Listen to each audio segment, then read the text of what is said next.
Welcome. Good morning, all of you.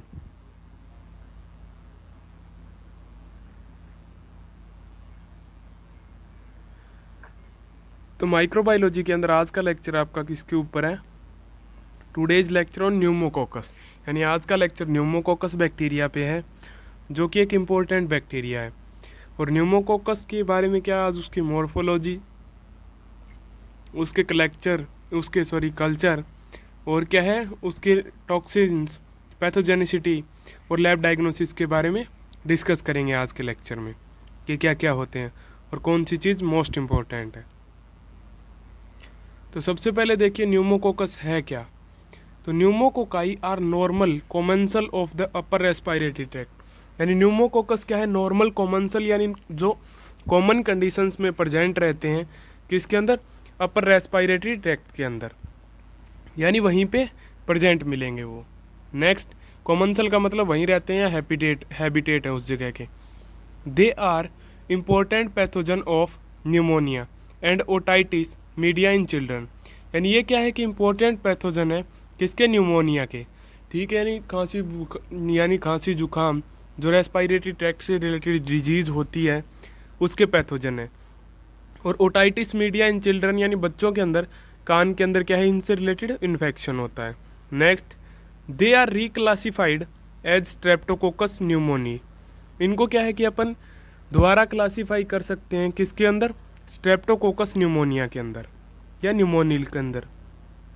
Next, they differ from streptococci in their morphology, यानी diplococci, bile solubility, optochin sensitivity and by specific polysaccharide capsule, यानी क्या है ये streptococci से different होते हैं, अलग होते हैं मॉर्फोलॉजी के अंदर क्योंकि ये डिप्लोकोकाई है, बाइल सोलिबिलिटी के अंदर, ऑप्टिचिन सेंसिटिविटी के अंदर, और क्या है कि स्पेसिफिक पॉलीसेकेराइड कैप्सूल, इनके ऊपर क्या कैप्सूल्स प्रेजेंट होते हैं पॉलीसेकेराइड के। ऑप्टिचिन सेंसिटिविटी, यानी ऑप्टिचिन कोई केमिकल होता है उसके लिए स्ट्रेप्टोकोकाई सेंसिटिव होते हैं। डिप्लोकोकाई इनकी स्ट्रक्चर है। बाइल सोल्यूबिलिटी, यानी बाइल सोल्यूबिलिटी के अंदर वो सोल्यूबल होते हैं या ये सोल्यूबल होते हैं, उस बेस पे भी इनके कैरेक्टरिस्टिक के अंदर डिफरेंस ये है, यानी डिफरेंस प्रेजेंट है। तो न्यूमोकोकाई क्या है? नॉर्मल कोमेंसल है अपर रेस्पिरेटरी ट्रैक्ट के, और जो नॉर्मल पैथोजन है न्यूमोनिया और ओटाइटिस मीडिया के चिल्ड्रंस में। नेक्स्ट देखिए स्ट्रेप्टोकोकस न्यूमोनिया, जो इम्पोर्टेंट बैक्टीरिया है न्यूमोकोकस का। शेप देखिए, तो streptococcus pneumoniae is an elongated round shape bacterium with one end broad or rounded and the other end is pointed, flame shape और lanceolate appearance, यानी क्या है? स्ट्रेप्टोकोकस न्यूमोनिया क्या है? इलोंगेटेड यानी लंबे या चौड़े राउंड शेप के बैक्टीरिया हैं जिनका वन एंड ब्रॉड, यानी एक जो किनारा है, अंतिम जो किनारा है वो क्या है? चौड़ा होता है, राउंड होता है, and other and is pointed, और दूसरा किनारा कैसा होता है? पॉइंटेड होता है, यानी फ्लेम शेप का होता है, यानी ज्वाला के जैसा, और लैंसोलिएट अपीयरेंस दिखाई देता है उनमें। साइज देखिए, तो the size of streptococcus pneumoniae is about 1 millimetre या माइक्रोमीटर, यानी साइज कैसा होता है? 1 माइक्रोमीटर। अरेंजमेंट ऑफ सेल्स देखिए, तो streptococcus pneumoniae is arrange in pairs, यानी स्ट्रेप्टोकोकस न्यूमोनिया कैसे प्रेजेंट होते हैं? पेयर्स यानी जोड़े के अंदर, यानी diplococci, with a broad end, यानी एक बड़े किनारे के साथ, in a apposition and the long axis, और अपोजिशन यानी दूसरी साइड पे क्या होता है? एक लंबा एक्सिस होता है। Of the coccus parallel to the line joining the two cocci, और पैरेलली यानी समांतर, दोनों कोकाई एक दूसरे के समांतर एक दूसरे को ज्वाइन करते हैं या एक दूसरे से जुड़े रहते हैं एक्सिस के अलोंग, यानी जैसे ह्यूमंस में स्पाइनल कॉर्ड है, स्पाइनल कॉर्ड के बेस पे ह्यूमंस की बॉडी को 2 अलग अलग पार्ट्स में डिवाइड कर सकते हैं, उसी तरीके से उनको भी डिवाइड कर सकते हैं एक्सिस पे बेस पे, यानी वो एक तरीके से एक्सिस क्या है? स्पाइनल कॉर्ड के जैसे है, जिससे क्या है वो दोनों जुड़े रहते हैं समांतरली।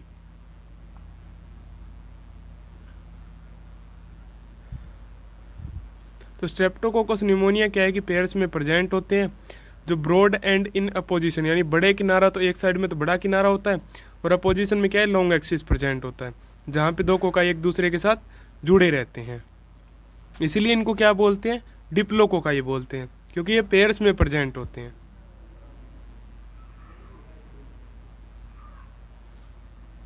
स्ट्रेप्टोकोकस न्यूमोनिया की शेप कैसी होगी? एलोंगेटेड राउंड शेप है। नेक्स्ट देखिए मोटिलिटी। तो streptococcus pneumoniae is a non motile bacterium, यानी ये कैसी है? नॉन मोटाइल बैक्टीरिया है, यानी इनमें मोटिलिटी प्रेजेंट नहीं होती, गति विद्यमान नहीं होती। फ्लैजिला देखिए, तो streptococcus pneumoniae is a non flagellated bacterium, यानी इनमें कोई फ्लैजिला प्रेजेंट नहीं होता, तभी इसमें मोटिलिटी भी नहीं होती। स्पोर्स देखिए, तो streptococcus pneumoniae is a non sporing bacterium, यानी इनके अंदर स्पोर भी प्रेजेंट नहीं होता। कैप्सूल देखिए, तो streptococcus pneumoniae is a capsulated bacterium, यानी ये क्या है? इनके ऊपर कैप्सूल्स प्रेजेंट होता है, सेल वॉल के बाहर एक कवर प्रेजेंट होता है। Is present in A such A way that capsule enclose each pair of cocci, और ये कैप्सूल क्या है? प्रत्येक जो जोड़ी दो बैक्टीरिया प्रेजेंट होते हैं डिप्लोकोकाई, उन दोनों को कवर करता है। The capsule can easily be demonstrate using Indian ink preparation, यानी कैप्सूल को अपन इंडियन इंक स्टेनिंग यूज करके डिटेक्ट कर सकते हैं। Appear as a clear halo, यानी ये क्लियर हेलो के जैसा दिखाई देता है डार्क बैकग्राउंड के साथ, यानी खाली सा दिखाई देता है। ग्राम स्टेनिंग रिएक्शन कैसी होगी? तो pneumonia is a gram positive bacterium, यानी न्यूमोनिया कैसा है? ग्राम स्ट्रेप्टोकोकस न्यूमोनिया कैसा है? ग्राम पॉजिटिव बैक्टीरियम है। तो क्या हो गया इनमें कि पेयर्स में प्रेजेंट होते हैं डिप्लोकोकाई है, नॉन मोटाइल है, नॉन फ्लैजिलेटेड है, नॉन स्पोरिंग है, और कैप्सुलेटेड बैक्टीरियम, यानी कैप्सूल्स प्रेजेंट होते हैं, और ये ग्राम पॉजिटिव बैक्टीरिया है। तो ये क्या है? मॉर्फोलॉजी स्ट्रेप्टोकोकस न्यूमोनिया की। नेक्स्ट अपन क्या देखेंगे? कल्चर देखेंगे।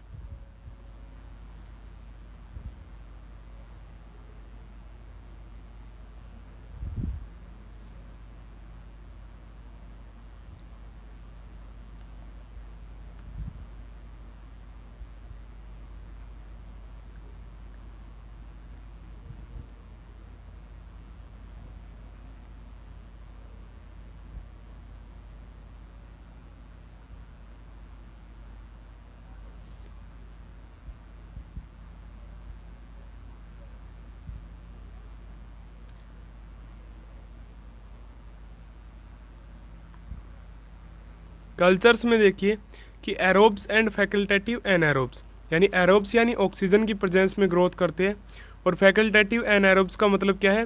कार्बन डाइऑक्साइड की प्रेजेंस में भी ग्रोथ कर लेते हैं। टेम्परेचर 37 डिग्री सेल्सियस की रिक्वायरमेंट होती है कल्चर की कंडीशन में। पीएच 7.8। कल्चर मीडिया देखिए, तो न्यूट्रिएंट एगार मीडिया को काम में लेते हैं अपन, सीप ब्लड एगार मीडिया को काम में लेते हैं स्ट्रेप्टोकोकस न्यूमोनिया को ग्रोथ करवाने के लिए। क्रिस्टल वॉयलेट नेलिडिक्सिक एसिड जेंटेमाइसिन एगार मीडियम, यानी क्या है? ये सिलेक्टिव मीडियम, यानी क्रिस्टल वॉयलेट नेलिडिक्सिक एसिड जेंटेमाइसिन एगार मीडियम, ये क्या है? सिलेक्टिव मीडिया है। किसके लिए? स्ट्रेप्टोकोकस न्यूमोनिया के लिए। The liquid medium, liquid media कौन से काम में लेते हैं? तो ग्लूकोज ब्रोथ मीडियम, और क्या है? टीएसबी मीडिया या पेप्टोन वाटर, इन सभी को अपन क्या है कि लिक्विड मीडिया, ये सारे मीडियाज क्या है? अपन स्ट्रेप्टोकोकस न्यूमोनिया को ग्रोथ करवाने के लिए काम में लेते हैं।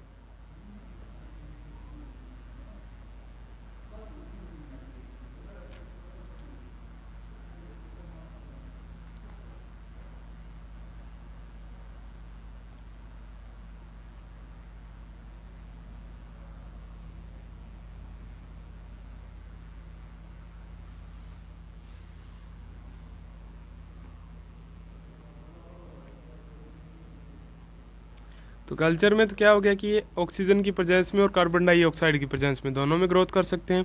टेम्परेचर 37 डिग्री है, पीएच 7.8 है, और कल्चर मीडिया कौन से काम में लेते हैं? न्यूट्रिएंट एगार मीडियम काम में लेते हैं, सीप ब्लड एगार मीडियम काम में लेते हैं, crystal violet नेलिडिक्सिक gentamicin agar medium भी काम में लेते हैं जो सिलेक्टिव मीडिया है।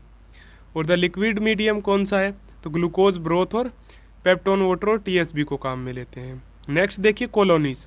तो ब्लड एगार पे कैसी कॉलोनीज होती हैं? तो आफ्टर 18 हावर इंक्यूबेशन, यानी 18 आवर के इंक्यूबेशन के बाद कॉलोनीज आर यूजुअली स्मॉल, यानी कॉलोनीज कैसी होंगी? छोटी होंगी, 0.5 to 1 mm। डोम शेप की होंगी, with an area greenish discoloration, और एक एरिया होगा यानी कॉलोनीज के चारों तरफ ग्रीनिश डिस्कलरेशन का, यानी ग्रीनिश कलर होगा, जो किसके कारण होगा, अल्फा हिमोलाइसिस के कारण, यानी हाफ ब्रेक डाउन होगा ब्लड सेल्स का। ग्लूकोज ब्रोथ के ऊपर कैसी कॉलोनीज होगी, तो in liquid media pneumococci produce uniform turbidity, यानी क्या है, एक तरीके से यूनिफॉर्म टर्बिडिटी का मतलब एक तरीके से पूरी कल्चर बोतल में क्या है, धुंधलापन दिखाई देगा आपको एक लेवल पे। ब्लड एगार का मतलब क्या है, 18 घंटे इंक्यूबेशन का मतलब क्या है कि 18 घंटे तक आप ब्लड सैंपल या कोई भी किसी भी सैंपल को कल्चर प्लेट पे इंक्यूबेट करोगे या उसके ऊपर अप्लाई करके उसको ऑप्टिमम कंडीशन से अप्लाई करके उस कल्चर प्लेट को छोड़ दोगे, उसके बाद कॉलोनीज चेक करोगी।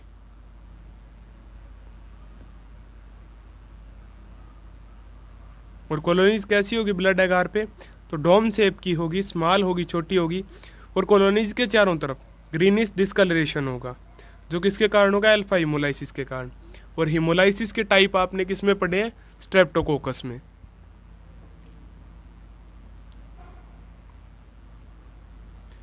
नेक्स्ट देखिए, crystal violet nalidixic acid gentamicin agar medium पे कॉलोनीज कैसी होगी, तो streptopneumonia can be prepared by incorporating crystal violet nalidixic acid and gentamicin in the Columbia agar base on blood agar base medium for the growth of streptococcus pneumoniae, यानी ये सारी चीज़ें mix करके इनका कंपोजिशन, यानी ये स्ट्रेप्टोकोकस न्यूमोनिया के लिए तैयार किया जाता है।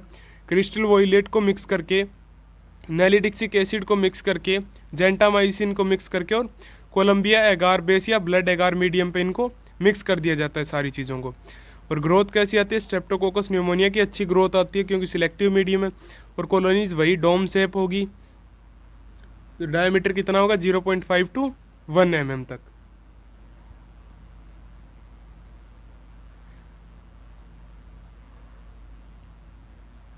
तो ये क्या है, सिलेक्टिव मीडियम है।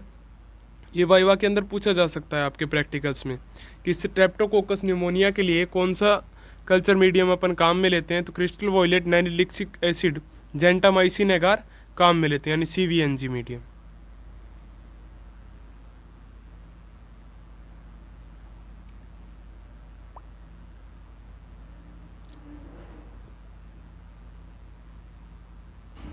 नेक्स्ट क्या है, बायोकेमिकल रिएक्शन। तो ferment several sugar with production of acid, यानी स्ट्रेप्टोकोकस न्यूमोनिया काफ़ी सारी शुगर्स का ब्रेक डाउन करते हैं, यानी उनको एनर्जी के लिए यूज़ करते हैं, और क्या प्रोड्यूस करते हैं, एसिड प्रोड्यूस करते हैं। Fermentation is tested in heat serum water, और ये सारी जो फर्मेंटेशन है वो कौन से मीडिया पे टेस्ट की जाती है, हीट सीरम वाटर के ऊपर। Next, fermentation of inulin by pneumococci is great value of differentiate them from streptococci, यानी जो इनोलिन की फर्मेंटेशन है वो किसके द्वारा की जाती है, न्यूमोकोकाई के द्वारा, स्ट्रेप्टोकोकस न्यूमोकोकाई के द्वारा। इसकी एक ग्रेट वैल्यू होती है क्योंकि ये स्ट्रेप्टोकोकाई और स्ट्रेप्टोकोकाई न्यूमोकोकाई या स्ट्रेप्टोकोकस न्यूमोकोकस को डिफ्रेंशिएट करती है, यानी स्ट्रेप्टोकोकाई और न्यूमोकोकाई को अलग अलग करने में हेल्प करती है। कैटलेज एंड ऑक्सीडेज नेगेटिव होते हैं streptococcus pneumoniae. Next, pneumococci are soluble in bile when, यानी न्यूमोकोकाई सोल्यूबल यानी किस में मिक्स हो सकते हैं, बाइल के अंदर। When 2% sodium deoxycholate solution is added to a broth culture, यानी जब क्या है अपन 2% सोडियम डीऑक्सीकोलेट सॉल्यूशन किसके ऊपर ऐड करते हैं, ब्रोथ कल्चर पे, द कल्चर क्लियर, तो कल्चर क्या है पूरा क्लियर हो जाएगा, क्लीन हो जाएगा, due to lysis of cocci, क्योंकि कोकाईज क्या हो जाएंगे, हो जाएंगे, टूट जाएंगे।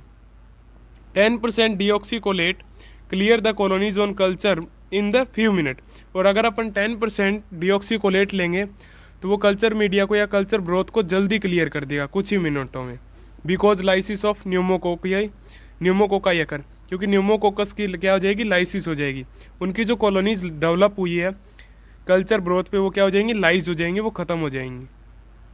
It's important test to differentiate pneumococci to streptococci, और ये भी क्या एक इम्पोर्टेंट टेस्ट है जिसके द्वारा अपन स्ट्रेप्टोकोकस न्यूमोनिया को और स्ट्रेप्टोकोकाई को दोनों को डिफ्रेंशिएट कर सकते हैं, यानी डीऑक्सीकोलेट डाल सकते हैं कल्चर प्लेट पे उनको डिफ्रेंशिएट करना हो तो। और दूसरा टेस्ट कौन सा, इनुलिन टेस्ट है। क्योंकि न्यूमोकोकाई इनोलिन को फर्मेंट करते हैं। ये दो डिफरेंस है इंपॉर्टेंट, किसके अंदर, स्ट्रेप्टोकोकाई और न्यूमोकोकाई के अंदर।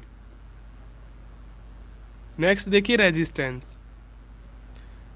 तो न्यूमोकोकाई आर डेलिकेट ऑर्गेनिज्म, यानी ये क्या है, डेलिकेटेड ऑर्गेनिज्म है, and are destroyed at 52 degree Celsius for 50 minute. और ये क्या है, 52 डिग्री टेम्परेचर अगर अपन प्रोवाइड करवाएं कल्चर मीडिया को या किसी भी चीज़ को, कंटेंट को 15 मिनट के लिए, अगर उसमें स्ट्रेप्टोकोकस न्यूमोनिया प्रेजेंट है तो वो क्या हो जाएंगे, डिस्ट्रॉय हो जाएंगे। They are more sensitive to antiseptics, और ये एंटीसेप्टिक्स के लिए ज़्यादा सेंसिटिव होते हैं, यानी एंटीबायोटिक होगी या फिर अपन स्टरलाइजेशन के अंदर जो चीज़ें यूज़ करते हैं उनके लिए क्या है, ये बहुत ज़्यादा सेंसिटिव है। तो ये क्या है, इनका रेजिस्टेंस है।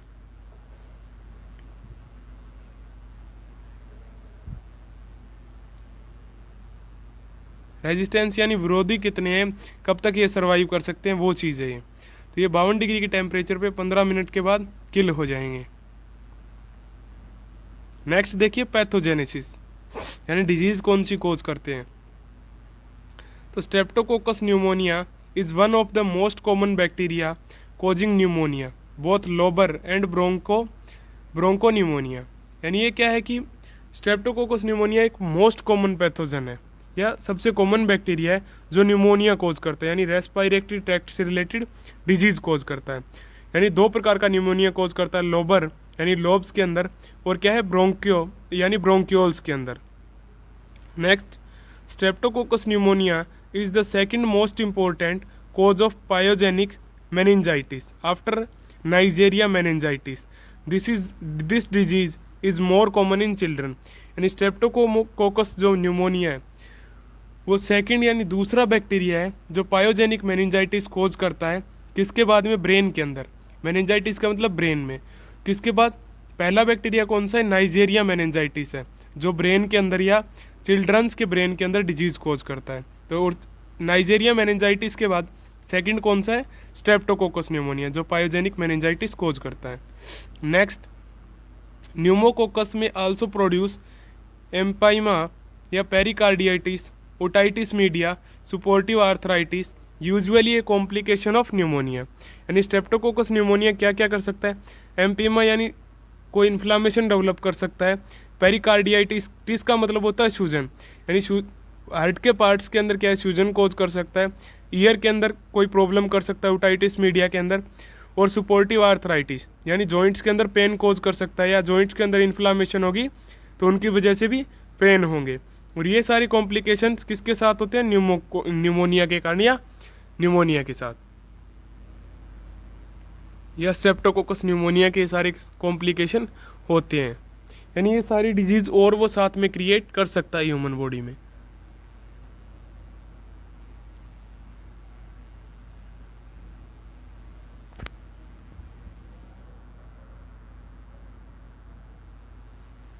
तो पैथोजेनेसिस के बाद सेकंड जो टॉपिक होगा आपका वो किसके ऊपर है, लैब डायग्नोसिस। तो स्ट्रेप्टोकोकस न्यूमोनिया में क्या इंपॉर्टेंट है, पैथोजेनेसिस इंपॉर्टेंट और लैब डायग्नोसिस।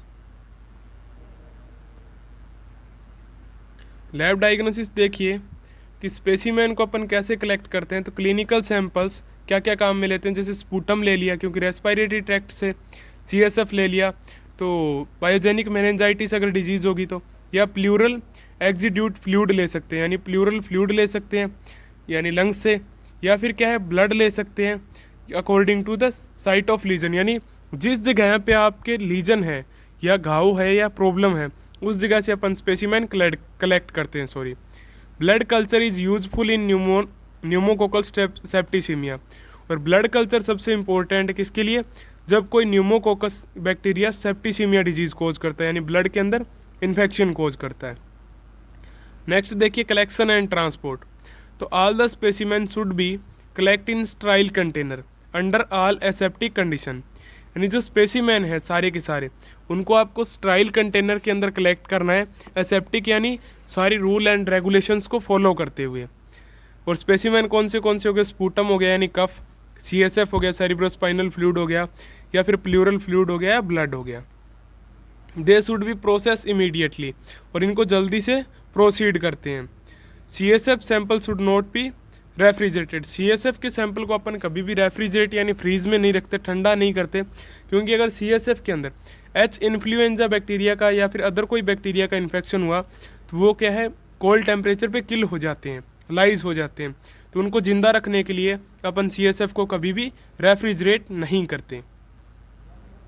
ये आपको अच्छे तरीके से याद रखना चाहिए। और माइक्रोबायोलॉजी के अंदर आपके CSF एग्जामिनेशन कंप्लीट है, जो आपने DMLT फर्स्ट ईयर में पढ़ी है, यानी कैसे लंबर पंचर के द्वारा स्पेसिमेन कलेक्ट करते हैं, कैसे उसकी इन्वेस्टिगेशन करते हैं, केमिकल और माइक्रोस्कोपिक।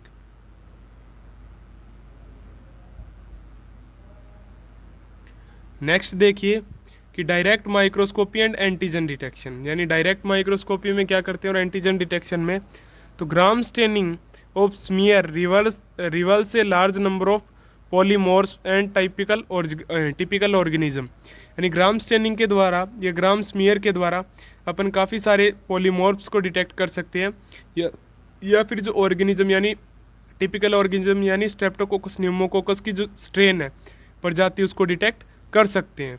और आपको पता है gram positive bacteria. Next, capsular polysaccharide antigen can be demonstrate by counter immuno electrophoresis. यानी क्या है, जो कैप्सुलर एंटीजन होता है बैक्टीरिया के अंदर, उसको डिटेक्ट कर सकते हैं अपन काउंटर इम्यूनो इलेक्ट्रोफोरेसिस से। Next, this have been employed in blood, urine and CSF। और ये जो काउंटर इम्यूनो इलेक्ट्रोफोरेसिस है, एंटीजन को डिटेक्ट करने के लिए इसमें सैंपल क्या काम में लेते हैं, ब्लड को काम में ले सकते हैं, यूरिन को काम में ले सकते हैं, CSF को काम में ले सकते हैं। एंटीजन में भी आल्सो डिटेक्टेड बाय इम्यूनोक्रोमेटोग्राफी ऐसे, और इसको इम्यूनोक्रोमेटोग्राफी यानी रैपिड टेस्ट से भी डिटेक्ट कर सकते हैं। और क्या है, कल्चर है लैब डायग्नोसिस में, तो पूरे के पूरे कल्चर आपको अच्छी तरीके से डिस्क्राइब करने हैं कि कैसी कॉलोनीज होती हैं, क्या क्या कंडीशंस होती हैं। वो नोट्स के अंदर भी आपको दोबारा लिखनी है लैब डायग्नोसिस में, जो आपने पहले पढ़ी थी वो पूरा कल्चर लिखना है स्ट्रेप्टोकोकस न्यूमोनिया का, उसकी कॉलोनीज और मीडिया लिखने हैं पूरे के पूरे डिटेल में, और बायोकेमिकल रिएक्शन पूरी लिखनी है लैब डायग्नोसिस में। और ये सारी चीज़ें एग्ज़ाम में भी लिखनी है पूरी लैब डायग्नोसिस में, और नोट्स के अंदर भी दोबारा आपको अच्छे तरीके से लिखनी है, क्योंकि ये पीछे प्रीवियस थोड़ा सा पहले शुरुआत के पॉइंट्स के अंदर क्लियर करवा दी गई हैं, तो यहाँ पे लेक्चर में दोबारा नहीं करवाई, रिपीट नहीं करवाई है मैंने।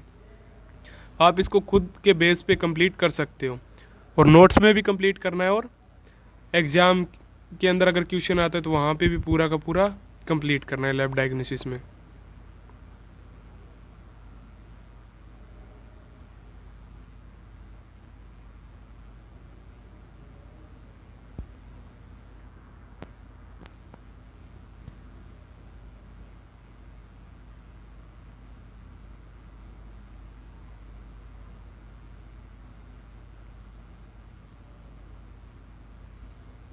नेक्स्ट लेक्चर आपका किसके ऊपर है, क्लोस्ट्रीडियम टिटेनी के ऊपर। यानी क्लोस्ट्रीडियम टिटेनी टिटनस डिजीज़ कोज करता है, ये तो आपको पता है कैसा होता है, कैसी उसकी मॉर्फोलॉजी होती है, कैसी उसकी स्ट्रक्चर होती है, और क्या क्या कौन सा इन्फेक्शन कोज करता है, कैसे इन्फेक्शन कोज करता है, लैब डायग्नोसिस क्या है, पैथोजेनेसिस क्या है, या कल्चर मीडिया कौन से कल्चर मीडियाज़ पे उसको ग्रोथ करवा के देख सकते हैं। वो सारी चीज़ें अपन नेक्स्ट लेक्चर के अंदर डिस्कस करेंगे। और क्लोस्ट्रीडियम टिटेनी के बाद एक बैक्टीरिया और है, कौन सा, नाइजेरिया मेनिंजाइटिस, जो मोस्ट इम्पोर्टेंट है। उसके बाद में मोस्ट इम्पोर्टेंट क्वेश्चन है बैक्टीरियोलॉजी के, जो अपन डिस्कस करेंगे। फिर क्या आपकी बैक्टीरियोलॉजी कंप्लीट हो जाएगी। Thanks to all.